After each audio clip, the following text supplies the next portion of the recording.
This week on the podcast, I'm lucky to have another local artist, local to St. Petersburg, Florida, Vanessa Luhvek. Vanessa, I have first come across her work it was an art walk in Gulfport. I went to go visit a friend of mine, Lucy, who was showing art there, some of her wildlife photography. And I walked past your booth and was instantly like, oh, this is the kind of graphical stuff that I like. And I was blown away by the incredibly niche topics you were exploring, such as Clarissa Explains It All, as a theme. And I loved the style, the clean, but still brushworky, it's very graphical, I guess. Is the best way to describe it, because there's such solid background, solid colors, let you focus on the theme or the words. There's a lot of text in the pieces. So I had to buy a piece. Usually my wife's not happy when I bring home art because our house is just loaded with it, but she was very excited to get the one that I ended up with, which I believe it's Holly Golightly from Breakfast at Tiffany's, with a silk face mask on and two raccoons, if I recall correctly. Yeah. Anyway, so thank you, Vanessa, for taking time to join me on this conversation. How are you doing? Good. Thank you so much for having me. I'm really happy to be here. This is fun. Okay, cool. So let's start off with, I guess, kind of describing how you got to where you are. I saw before you mentioned that you had basically been in business, quote unquote, since 2021. Can I ask, I guess, what is the catalyst that you said this is the start? This is why you picked February 2021. Was it like an LLC? Was it the first time you vended? Was it just like a mental decision you made? What happened? That's a great question. I consider that kind of the start date because that was really like the first big art show I did that wasn't, like a couple dozen people, but rather several thousand people, and kind of got a taste for what it was like and was like, you know what, I this is what I want to do. I could make a go of this. So what kind of art show was that? I did the local Topia. And It was great. I had such a nice experience doing it. It was awesome. My art was very well received, and it was just a really, really positive experience.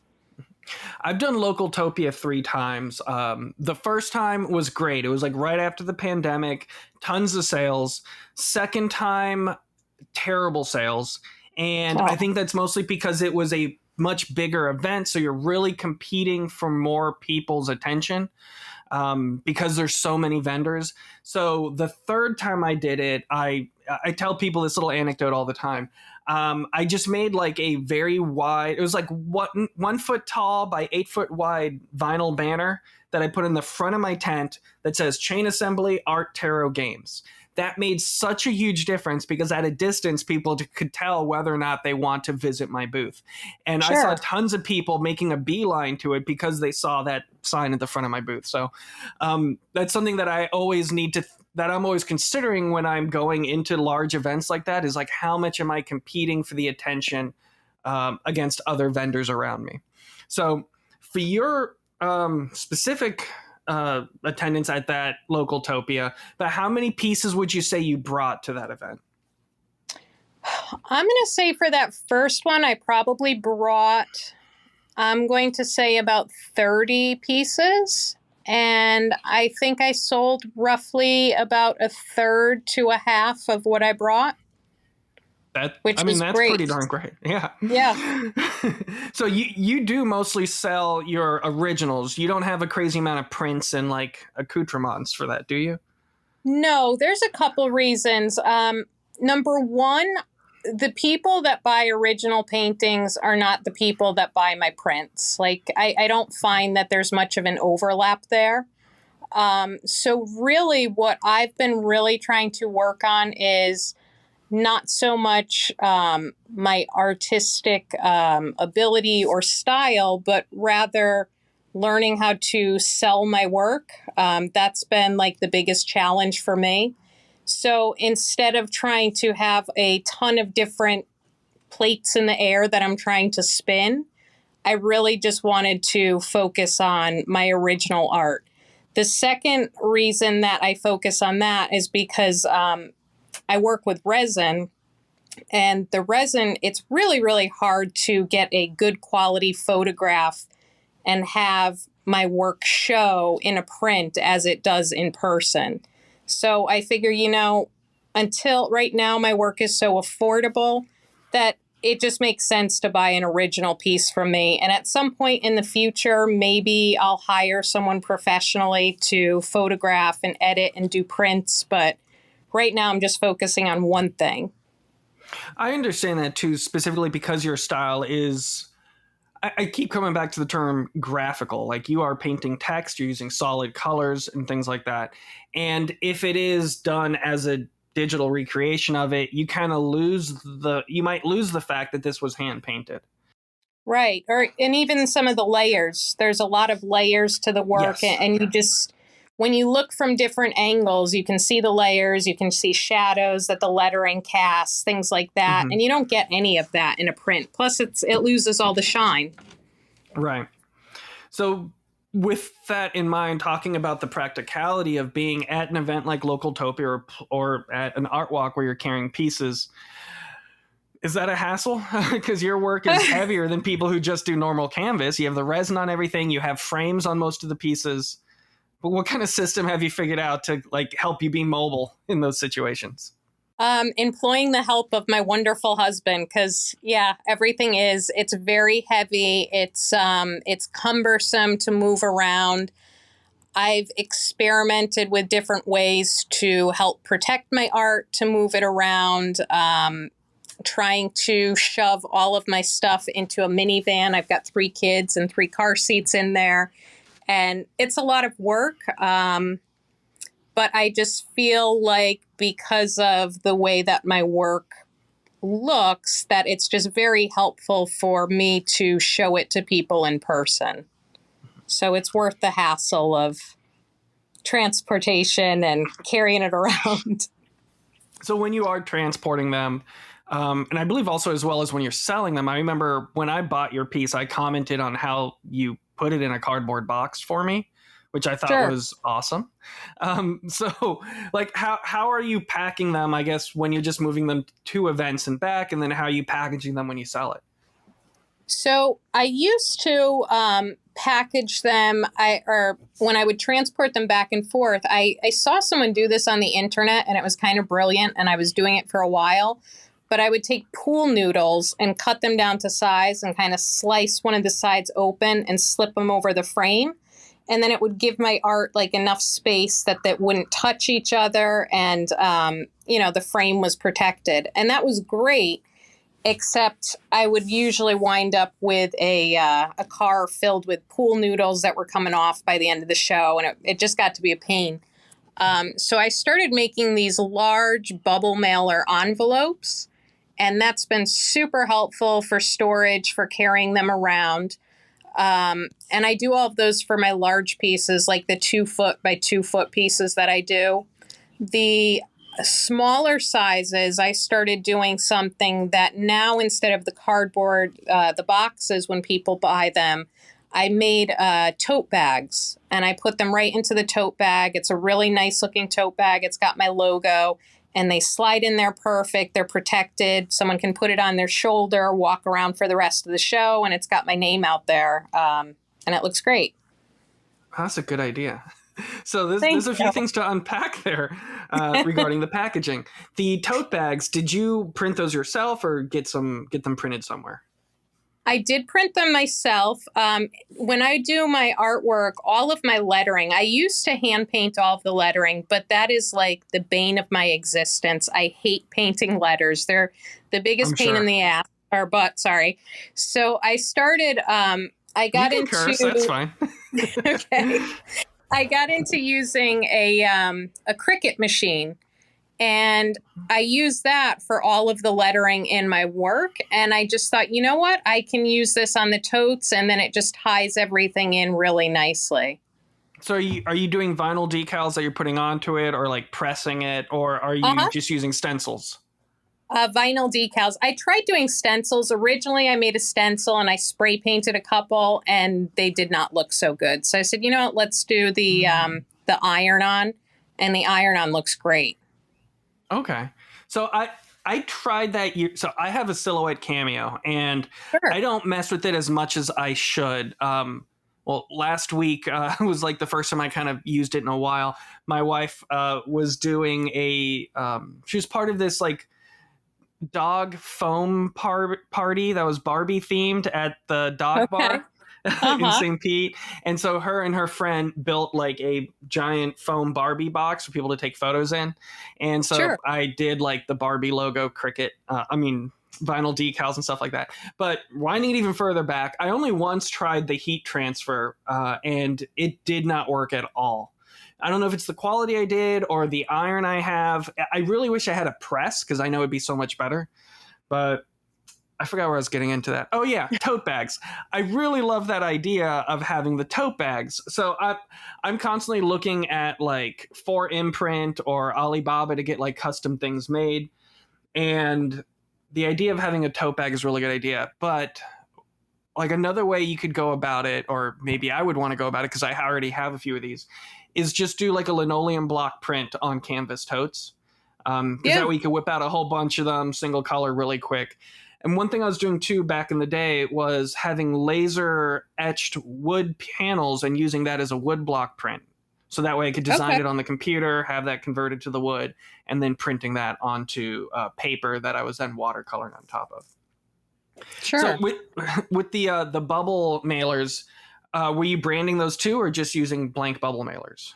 No, I was just using blank ones, and right now I describe myself as a rabid environmentalist. So honestly, when I make those, I know that most people, they're going to get them home and they're going to be like, what the hell am I going to do with this? And they're not going to do anything with it. They're not going to save it, and they're going to chuck it. So I usually just give those to people to get it out to their car, maybe transport it, and then sometimes I'll get them back. And with my larger pieces, they're so darn heavy that I find people are just kind of coming back to me at the end of the day, grabbing them in their mailer and getting right to the car as quick as possible. Whereas my 12 by 12s in that tote, it's not a big deal to carry it around. One thing that I offer on my website and have offered in events, but few people have ever taken me up on it, is free delivery Yeah. within 50 miles of the zip code Yep. or wherever I'm vending. So that's one way if you want to be environmentalist, I guess it'll save on Yeah. packaging. You will be driving, but they're going to be driving anyway. So, but so because my stuff's digital, I rarely ever have frames. I'm usually just hanging matted prints or prints and sleeves. But I do have an event coming up that I am going to be having a bunch of my larger framed prints on display. So my plan was just to put them in a trash bag for them, which I guess is not the best. Okay. And then like and wrap it with plastic wrap so that it doesn't like scratch up the frame or something. But I probably Sure. should get some type of larger bag. I like that tote bag idea. Yeah, How they were much are you? really Yeah. inexpensive. So what? How much were the tote bags? Off of the top of my head, I can't remember exactly, but I'm going to say I believe I figured that with my iron on decal material that I'm using and the tote bags that I got, I'm looking at like $2.50 a piece, my cost to Oh create wow, them. Yeah. that's that's cheaper than I expected. Yeah. And I Yeah. guess you don't need the transfer paper because it is the iron on. So you're just cutting out the shape, laying it over, and then ironing it down, right? I believe so. And I will say that if you're hesitant about it, I did a shirt one time with the iron on, and I wasn't using an iron that got hot enough. And the shirt has since kind of come apart. It was, Oh, a first run. I used a better iron, and there's no way that these decals would come off of the tote. Like, they are on there. It's like they fused in. So Okay, I that think was the having issue I hot had. It enough was with iron. t-shirts. Yeah. Yeah. Okay. Well, now you got me excited about doing this. I don't think I'll do the transfer, but I probably will try block printing or even just getting a price quote to see how it is screen printed, Yeah. just so I don't have to cut everything out myself. But I mean, just having, if someone does buy one of those big pieces, if it's just big enough to hold, so they're going to be a 12 by 18 is usually the size that I do my larger prints at. So I really just need it to be like 14 wide to fit it in there. But Sure. anyways, now we're talking about me, which we're not supposed to be doing. So, Oh. all right. So it was that local Topia event that made you say, all right, I'm going to dive into this. So, like, what were kind of the first things you did to expand the business side as a result of that success? You know, when I started, I was kind of a hot mess. I really didn't know what I was doing and just trying to do a bunch of things. And I'm not going to say that I had the wherewithal to just do it on my own, but with this 25 days of minis, and that I will, I guess, talk about Mhm. later, in order to get involved with that, you had to be part of, it's connected to this other group and their coaching program. So I wound up signing up for their coaching program in May of 2021, which is another like huge artist milestone for me, because it's between February and May that I consider myself officially doing this thing. And I've just been learning a whole lot about how to be a professional artist, and it's been extremely helpful because one of the things that I learned is I went to school for art. I didn't have any intention of becoming a professional artist, but way back when I went to college, we were told you could, and I quote, get a job or get a degree in underwater basket weaving, and it didn't matter because you'd have a great corporate job when you got out, which not true. Yeah. So I was like, well, I'm good at art. I'll just do art and then get a real job when I get out, which I did. And it was horrible. And I just felt like a fish out of water. But anyway, when I got into this coaching program, you know, we talked about how a lot of us went to school to learn how to create our art, but none of us learned how to run a business or how to successfully market ourselves or brand or anything like that. That was just, it wasn't taught at all. So I think that's why you have a lot of people that are phenomenal artists that have incredible work, but they can't sell their stuff worth a hoot, you know, and they're sitting on all this fantastic artwork and not making money and getting frustrated and going back to their shitty corporate jobs. And a lot of art careers die that way. Okay, so it was a coaching program that kind of helped you get your head on straight, I guess, help you develop your plans Exactly. and stuff. So do you have like a 5-year, 3-year, 10-year plan that you're trying to move towards, or is it really just making decisions as they come? I have some big, like, grand plans as to what I would like to do. As of right now, a lot of what I'm doing, though, is just learning how to get comfortable with going out to art shows. I feel like I'm very socially awkward. So just not feeling awkward, learning how to talk about my artwork, learning to tell people why I create, how I create what I'm doing. And I feel like as I hash that out better, as I work that out better in my mind and down on paper, that I'm starting to hone in on who my collectors are and how to find them and connect with them. And that's where I'm hoping to get my business success from that type of work. Well, one topic that's come up a few times in the last few episodes I've done is the practice of like writing a blurb to go alongside each piece. And I feel like Mhm. you've done that really well because when I went to your solo show, I guess it was a 2-person show. Uh-huh. That was like a block from my house at the recording studio. There was fascinating stories written for every single piece. And most of the time you're reading it and you're like, why am I reading this? I'm just standing here because I got nothing else to do. But yours were fascinating and great. So, Thank you. um, do you, did you just kind of like try that out for that environment, or have you been writing those for every piece you create to get in the practice?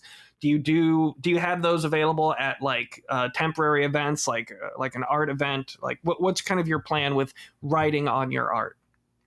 Sure. So at first, when I kind of I went into this and kind of wanted to, I had mentioned this to you before, but kind of like Banksy and just create something, and not necessarily a graffiti artist, but just create this piece of artwork and kind of throw it out into the universe. I don't know how, because I didn't want to talk to people, but just like create this artwork, and all of a sudden all these people are like, whoa, look at this. This is so great.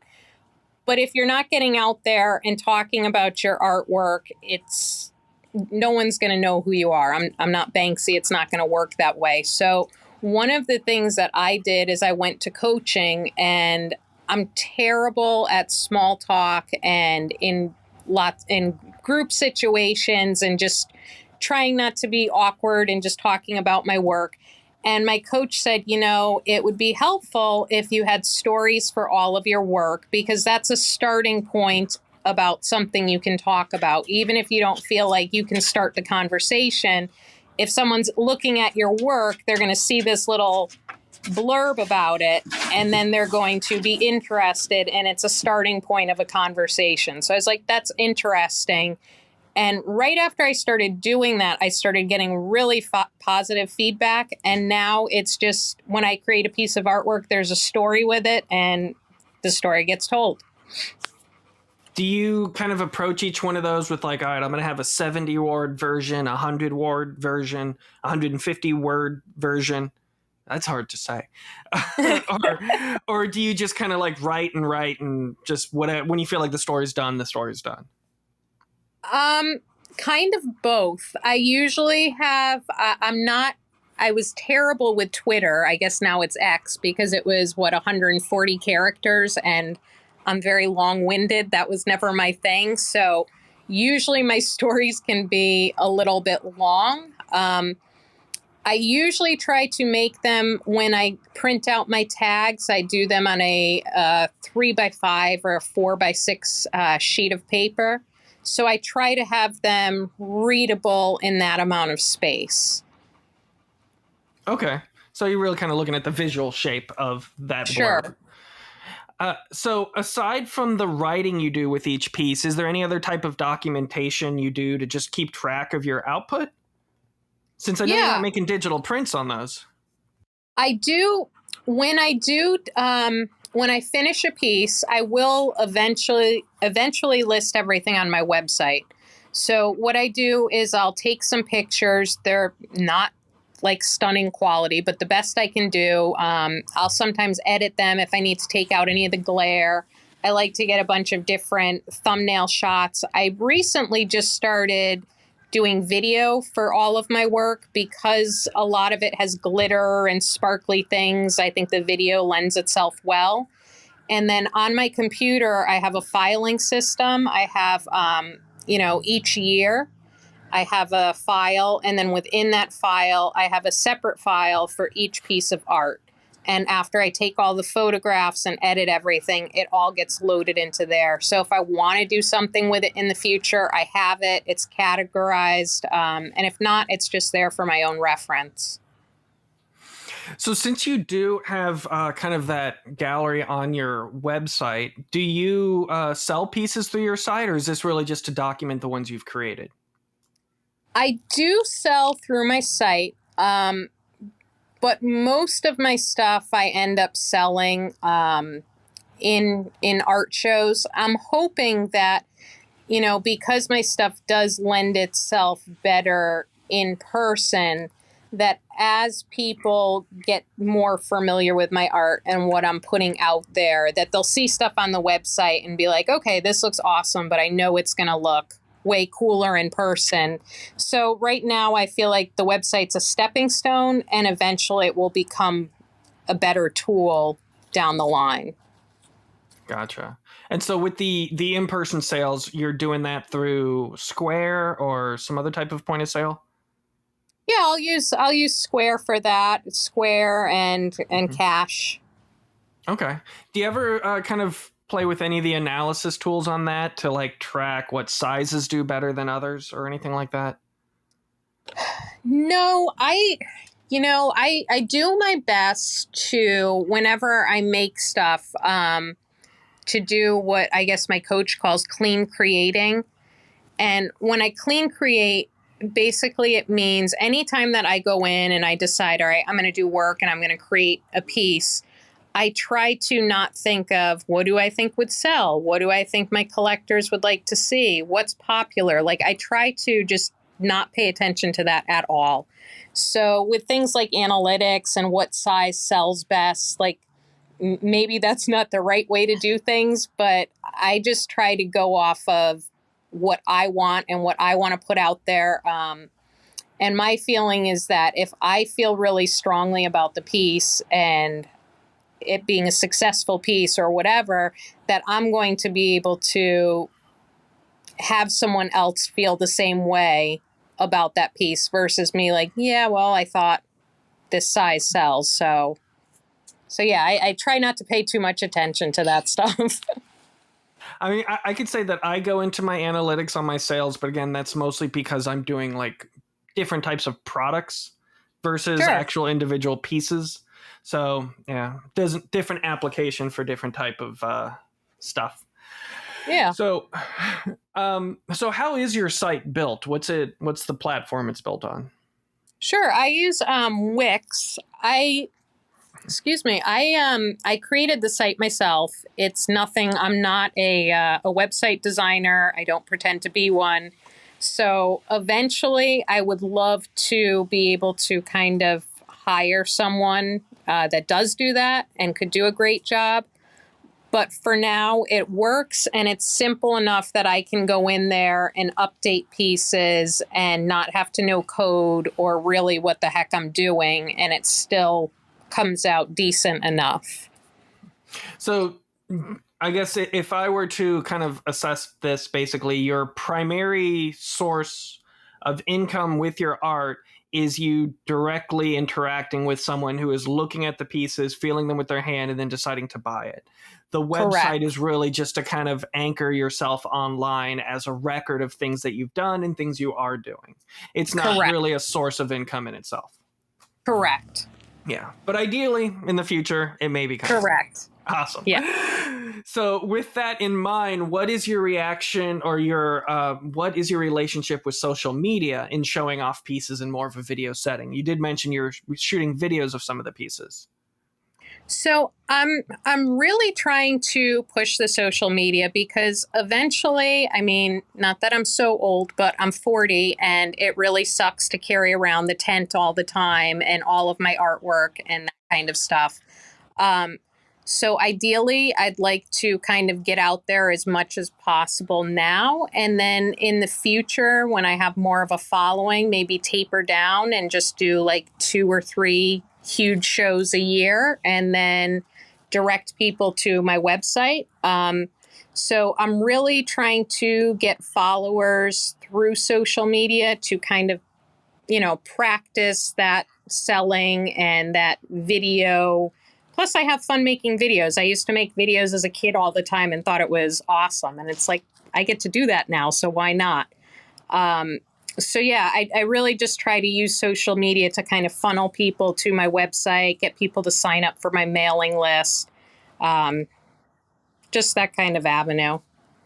So, tell me more about the mailing list. Is this a way that you kind of directly market towards your collectors, or is this I guess, how often are you utilizing that mailing list?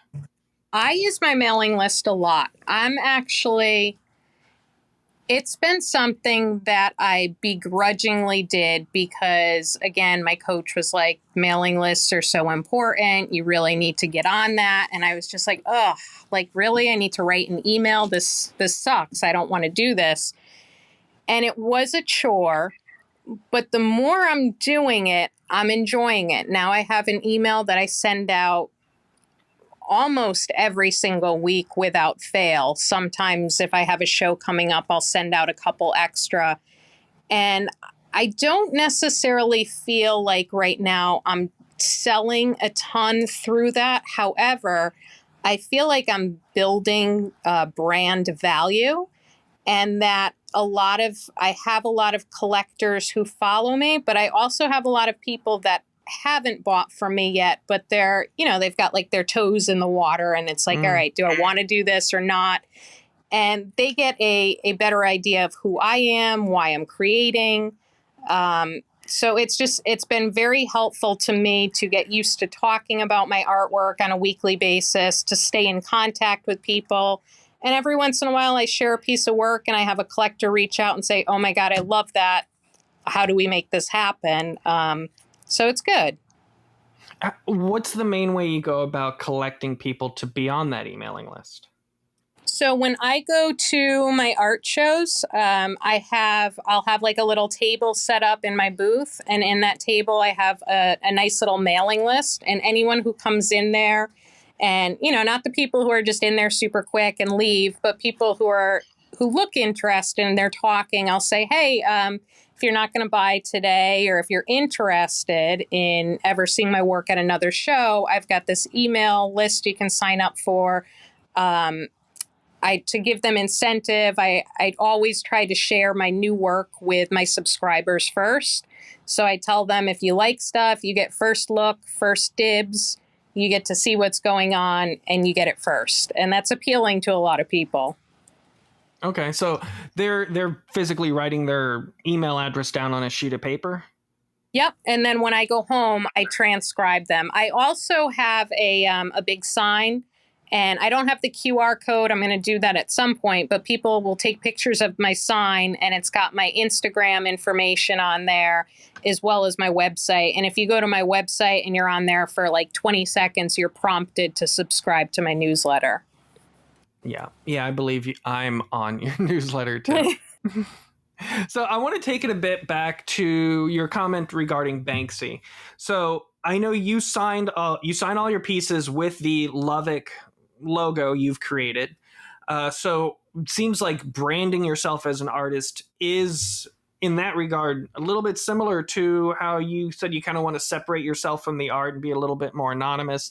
And you're kind of coming around to that.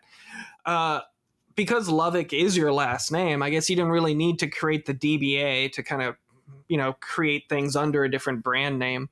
But I could say for me personally, I like the idea of being separated from my art because I want it to seem like there's a whole team of people under Chain Assembly creating all this stuff. Sure. So can you kind of describe your relationship on like how you wanted to not be associated with it, and then when you decided, okay, this is going to be the brand I'm going to be doing everything under? I guess go into that a bit. Sure. So, like I said, I have struggled my entire life with being just socially awkward, not being a social butterfly, having a lot of social anxiety. So the thought behind creating artwork and just leaving it somewhere and being anonymous, that was very, very appealing to me. But again, I had no intention of doing graffiti art. I'm not just going to throw a bunch of canvases around the street. So I realized I have to get out there and show my work. I went with, in kind of keeping separate, is my last name is Luhvek, but it's spelled L-E, capital V as in Victor, E-S-Q-U-E. It's French Canadian. No one would ever pronounce it right. No one would ever spell it right. If I said, hey, my website's luhvek.com, no one's ever going to get there. So I ended up taking the phonetic pronunciation of my last name, and Luhvek, and putting that as my brand. And in that way, I have a little bit of separation from Vanessa Luhvek and the Luhvek brand. It's still me, but it's a little more fun. It's a little more whimsical, and that's how I got there. Okay. I do. I mean, I love that logo, and I love that aesthetically it matches your style, again, with that graphical nature to it. And it also feels like it could easily translate to I don't sound silly, but like notebooks, like office Sure. supplies, but like the fun kind. Like I guess in my mind, I'm picturing it as like Lisa Frank, but sassy. Yeah. I don't know. Yes. I And love that does that. match. Yeah. And then so like, can you, I guess going into that, how would you describe the themes of the art that you do? So a lot of the, again, going back to kind of being awkward and not being necessarily in the group, I was usually the weirdo watching the group. I feel like there's a lot of social commentary. I started describing myself as like a collector of stories, and that's what my work is. It's a lot of me mixing like newer and more modern imagery, or I'm sorry, older imagery, like retro and vintage kind of, with newer and modern vernacular. And I do that with the vinyl lettering and just kind of mixing the two.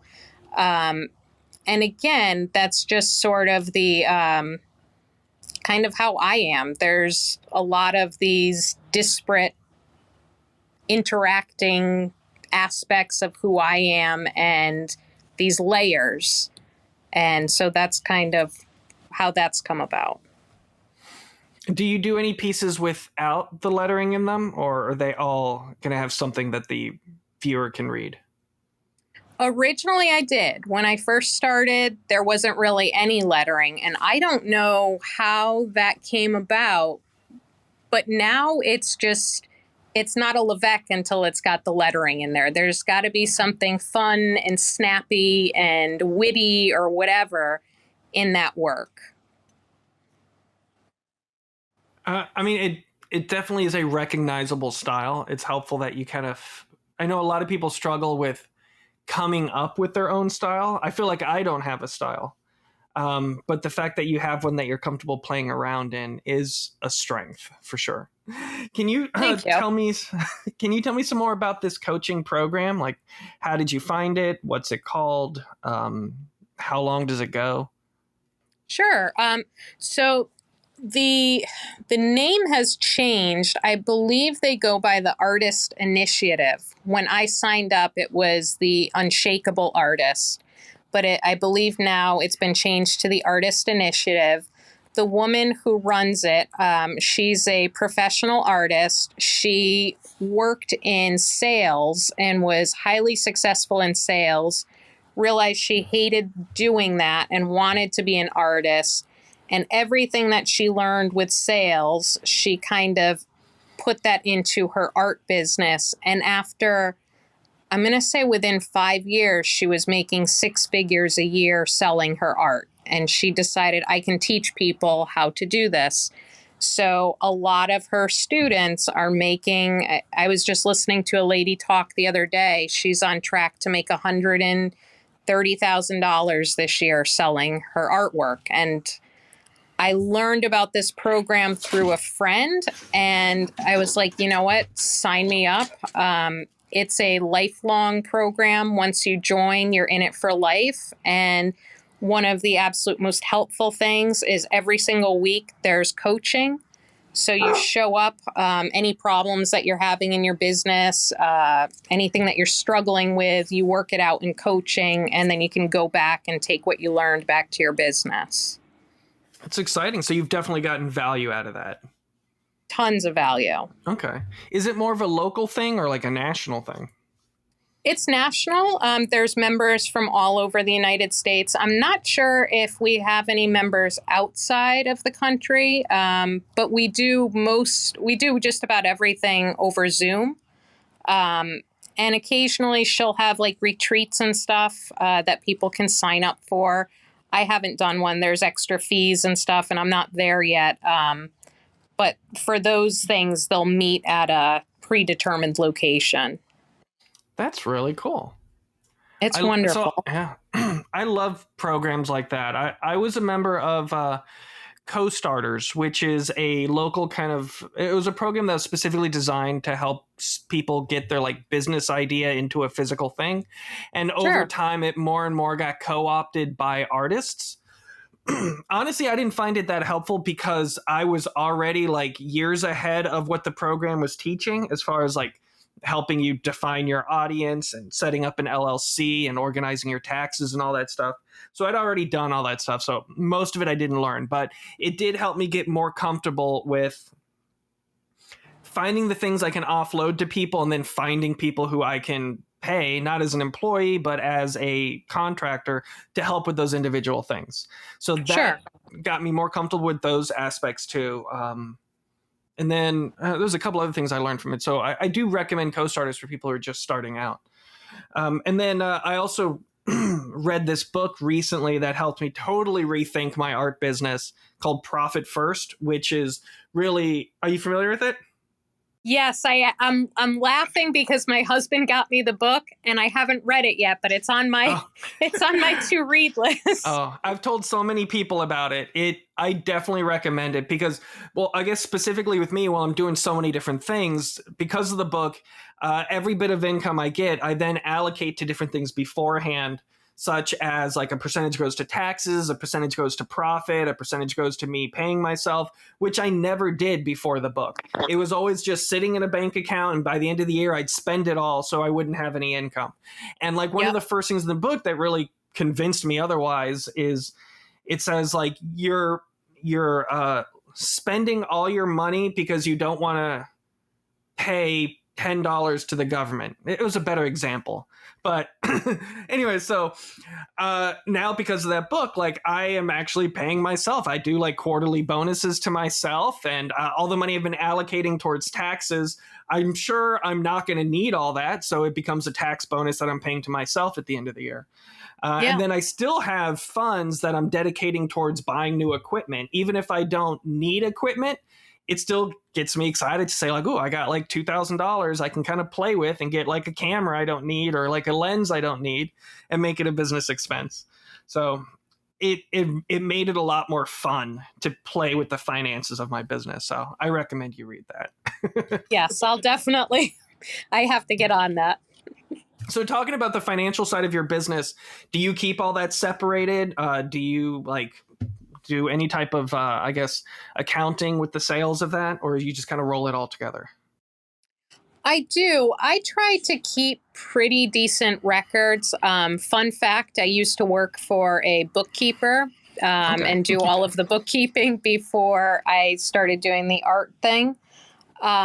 So I could definitely be more regimented, but I do, I pay my taxes quarterly. I try and keep on top of, what I'm spending versus what's coming in. So it's not a total hot mess box full of receipts. But again, it probably could be a little more tidy.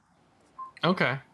Are you using any software like QuickBooks or something to track those things, or is it just a spreadsheet? Just a spreadsheet right now. I used to use Sage software. I wasn't a big fan of QuickBooks, but I learned on Sage and I would use that. And right now, I feel like there's not, I'm sure with you it's different because of all the different products and stuff like that that you offer. And for me, it's pretty easy. I'm going to Michael's and Home Depot and buying my stuff there, and Amazon. That's really it. And I'm selling paintings. It's not a bunch of, so it's pretty easy right now. So do you use like do you have separate business accounts, like a checking account, business savings account, business credit card? I do. Yep. Okay. Yeah, I'm the same way. So like I pay for everything with my business credit card, and then I just pay that back with what's in the business savings or business checking account. For my bookkeeping, I use Wave, which is a free online tool. I'm very happy with it. It connects to your account, so whenever something gets spent, it automatically updates, and all you need to do is categorize it. And then I Oh, pay cool. my sales tax monthly. So like once you hit, I think over $1,000 in sales tax in a quarter, it forces you to do it monthly. I had a really good Okay. quarter, so now I'm stuck doing that for the whole year, paying every Okay. month. Um, but actually doing that does make it a little bit, doing it monthly does make it easier for me to remember to do those profit first allocations from my income. But yeah, so again, I keep everything separate, just kind of going off of advice. And then when I went into the co-starters, there was something that they hammered into people, but I was already doing. Cool. So you mentioned also that one of your immediate goals is to start increasing your prices. I would say that the piece I bought from you was way too cheap. You should have charged me more. I would have paid more. But is there like a kind of any specific, I guess, specific logic going into like when you're going to increase your prices and how you'll increase your prices and what that will be based on? Yeah, so I really, I mean, we hear it all the time, supply and demand. And right now, again, I'm just kind of getting out there and I don't feel like I have a huge demand for my work. So what I try and do is keep my prices so low that it's a no-brainer to buy my work because you're getting, in my opinion, a high quality professional piece of artwork at a steal. So it's really, really easy for me to push sales when I'm like, hey, this is a great deal versus me not feeling comfortable with that price point. And really, one of the things that we've learned in the coaching is you can put a price on anything and sell it. It has to do with what you feel comfortable with the price. So they've told us to kind of put our prices as low as possible to start and get really comfortable selling at that price point and get a ton of your artwork out there because it's such a good price. And then when you start going to shows and you're leaving with, only half of your work or just a little bit of your work, it's time to kind of start bumping prices up. And I don't know exactly what I'll bump them up to, if it's going to be like $25 increments or $50 increments. I'm not quite sure yet. But as I'm selling more at shows, I will start to increase slowly. That's a fascinating way to go about it. It makes sense, specifically if you're focusing so much on the branding as you are, because then people will recognize you a lot more readily. And you do have that definable style, recognizable style. You have that recognizable signature that you have on all your pieces. So, with that as a goal, that definitely makes a lot of sense. Do you have any Yeah. plans to, outside of the paintings covered in resin that are mounted in frames that you do you have any plans for putting your name on other items? I'm kind of toying with the idea, even though I give some of the tote bags away when I sell the artwork, I do offer them for sale to people. Around Christmas time, I'll do little ornaments in typical Luhvek fashion. They're definitely kind of salty. I think I have some that they're like, get fucked, things like that. Just fun, fun little ornaments. And I just did a piece of furniture, kind of like an updo. And I'm not by any means trying to do furniture or be stuffing furniture into my minivan. But I feel like, I do have a signature style. And if I find the right piece, it would be kind of fun to give it the treatment and the resin and just do something fun that people can just have a bunch of Luhvek stuff in their house. I think it's a pretty exciting. I mean, for the listeners, it's great that you've started off with a plan and stuck with it so well. And you have like a designated future and a plan. A lot of people are just kind of floating around hoping for a signal to do the next step. And I think it's pretty awesome that you have something that's been working for you and you're sticking through it and you're not like lost in the fog. You know what's coming next. So that's exciting. Yeah, thank you. No, that's it's interesting you say that too, because I I have had so many different jobs in my life. I have tried so many different styles of art. And anytime that I would come to like a roadblock or, oh, geez, well, I don't know how to do that, it would lose my interest and I would go off somewhere else. So, what is it? Jack of all trades, master of none kind of thing. And again, one of the things I've learned from coaching, I feel like a broken record saying this, but I was kind of all over the place when I started. And she said, here's what I want you to do. I want you to pick something and you have to promise to stick with it for a year.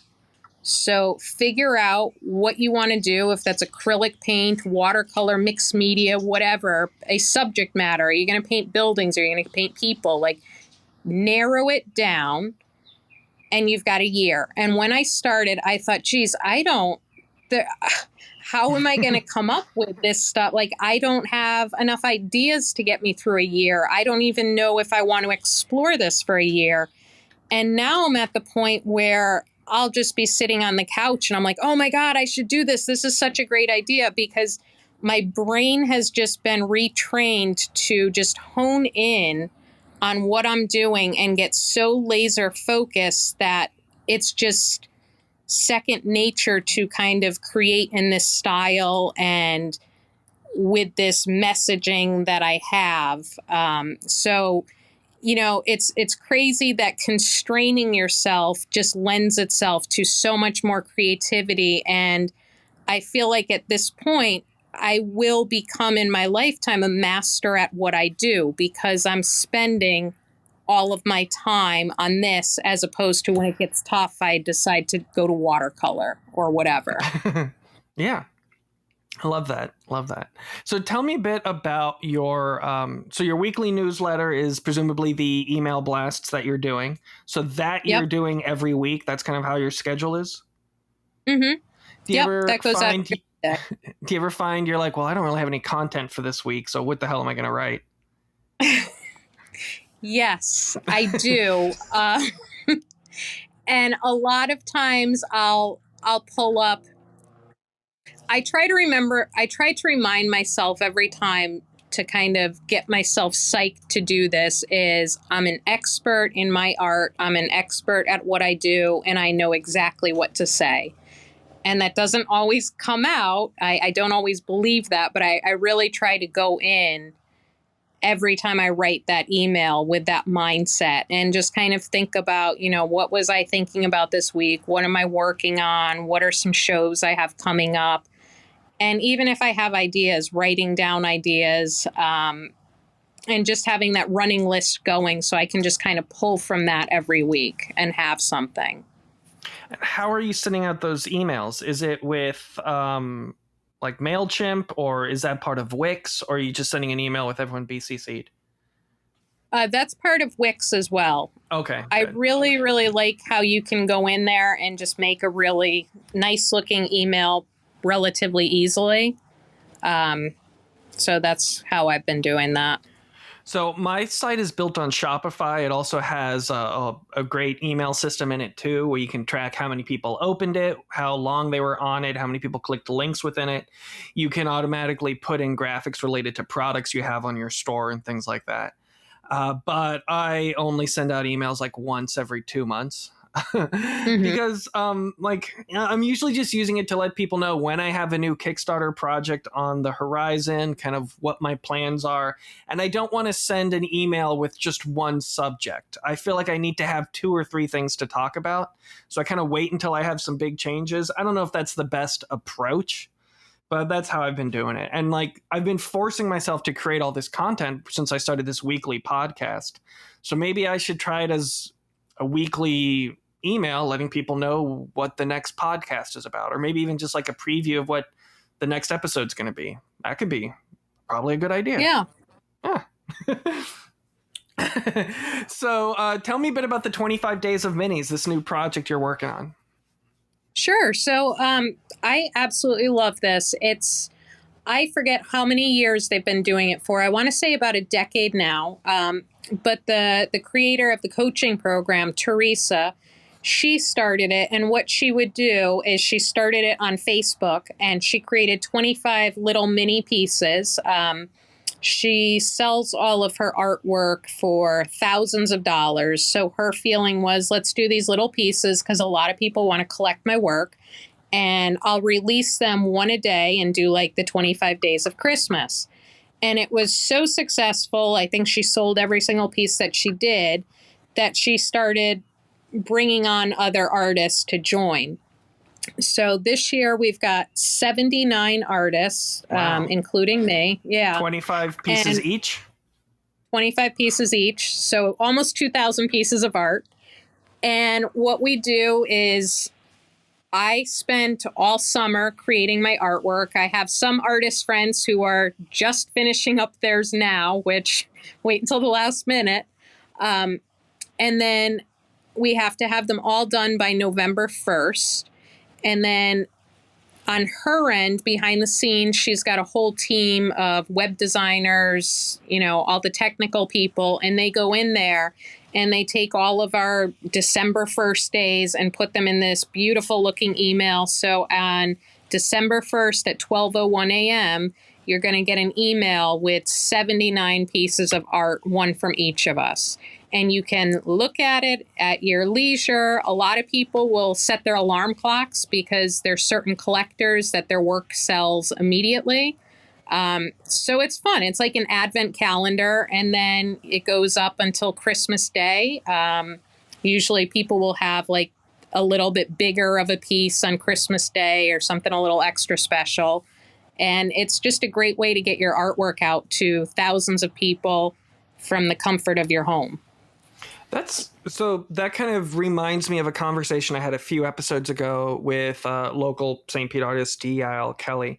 We went deep into virtual or digital gallery shows, which I didn't Sure. really understand the value of. And she explained how that basically is going to get you in the email inbox of thousands of people. So Right. I think another great value of a program like this is your work will be in front of so many people who will want to follow you, join your mailing list. So presumably the Right. website makes it easy for people to click through to find you, even if they're not Right. buying your individual piece. Yep. And then, of course, that also gives them the opportunity to say, oh, I can't wait to see what this person does next week or tomorrow. Exactly. That's very It builds exciting. a lot of excitement. Yeah, it builds a lot of excitement. And it's fun, too, because right now for my collectors, I started in the beginning of October. And right now, every week, I'm writing an email kind of giving people an idea, like building value about who I am, what my brand is, why I create, what they can. One of the ones I just did is what you can expect from me when you purchase a piece of my artwork online, how it's going to come packaged, things like that. And just kind of building up like this desire for people like, oh my God, I really want to see what she's got coming. As we get closer, I'll probably offer just to my subscribers some little sneak peeks of what I have and let them know maybe the titles of the artwork coming up. So people get really excited. I've done it before, and I've had people emailing me, and they're like, I kind of saw you working on this one piece, and it looked really cool. You don't need to show it to me, but what day is it going to come out? So it really does generate excitement and interest. Is this the first year you've been a part of this program or this This will be project? my third year, but it Okay. hasn't been consecutive. I took a couple years off in between. Okay. And how were sales for you in the other ones? Sales were not great, but when I did those, I did not have the Luhvek brand. I didn't know what the hell I was doing. Matter of fact, the first year I did it, I had landscape art. I don't do landscape art. I went in there and I was like, oh, what do I think would sell? Which is not the way to create art if you want to do this. So my sales were okay. This year, I feel really, really good about the body of work that I'm putting out there. It's 100% Luhvek. There's no denying what it is. It's fun. It's sweet. It's salty. It's colorful. It's glittery. It's wonderful. So I feel really good about it. Does the project dictate what your prices are going to be for each of those, or is that up to you? It's up to you. However, there's a couple parameters. You're not allowed to do anything larger than 12 by 12. So if you're doing sculptural, it's 12 by 12 by 12, 2D art, 12 by 12. And then you can't have anything more than 500. So I believe they want a minimum of 100, and I'm right at the minimum because I'm like, I want I want a lot of new collectors saying this is a no-brainer. Let's buy from her. But there's plenty of the other artists that they're very well known and they sell their 6x6 minis for, $350, $400. So it just kind of depends where you're at, but you get to dictate your pricing. Okay. And so are you charging shipping on top of that? Is shipping included? How does that? I do. I'm going to charge shipping on top of that because shipping's, like $10, $15 for that size. And again, for $100 that I'm offering these framed pieces, I'm like, they can pay for shipping. Sure. I just wasn't sure if it's like a system where like you mail the pieces. That's probably not efficient to mail it to like a headquarters and then they do all that stuff for you. Yeah. Okay. So you've mentioned collectors a few times. You have a lot of people who have fallen in love with the brand and are repeatedly coming back to you to see your new work. I do. And that's exciting. That is the best feeling. There's a couple people that have several pieces of mine. I've had people that tell me, oh my gosh, I want a whole wall of your art. That's my goal.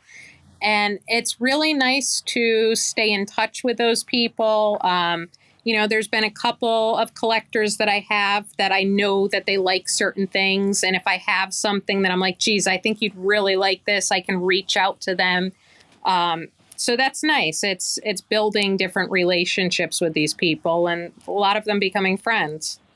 It definitely helps too, because your art it's approachable, but it's also niche. Maybe not niche, but like it's recognizable. You have that strong branding. So if somebody liked a piece enough to buy it from you, they're most likely going to like all the other pieces you make too. So I would agree. Yeah, so that definitely translates to a desire to collect more pieces from you than just one. So right. Great work on that. Great planning. Thank you. All right. So for anyone who wants to see your work or purchase some of your work, the 25 Days of Mini project is going to be at www.25daysofminis.com. Your work is at www.luhvek.com. That's Luhvek.com. And you're on Instagram as @Vanessa Luhvek. Did I miss anything? Yep. Nope, that's it. All right. Anything else coming up other than that 25 Days of Mini shows? Anything we can direct people towards? Yeah, I'll be doing a bunch of like the art walks, the Warehouse District Association. I'm going to be doing some of their shows between now and Christmas. I believe they do the second Saturdays. I'm doing the first Fridays in Gulfport, their indie fair on Saturday. And then this weekend, I'm going to be going out to, I'm not participating in, but I'll be vending at the Art Battle out in Tampa. I think that's at Coppertail Brewing. So I'll be there this Saturday from 12 to 8. Okay, awesome. Well, this is going to be released after that event, so I'm glad you sold everything that you brought. Those congratulations on that. Good work on leaving without any pieces yet to take back home. All right. Well, again, thank you so much, Vanessa. It's been wonderful speaking with you. I'm in awe of your cleanliness of definitive style and the focus of your art business. So thank you. Thank you so much for having me. This was fun. Thank you. Art for Profit's Sake is recorded through Riverside FM, distributed through Spotify for podcasters, and edited on Adobe Audition. The music is provided by Old Romans. If you learned anything useful or found this podcast helpful, please rate and review us 5 stars. If you want to learn more about me or my art, head over to chainassembly.com.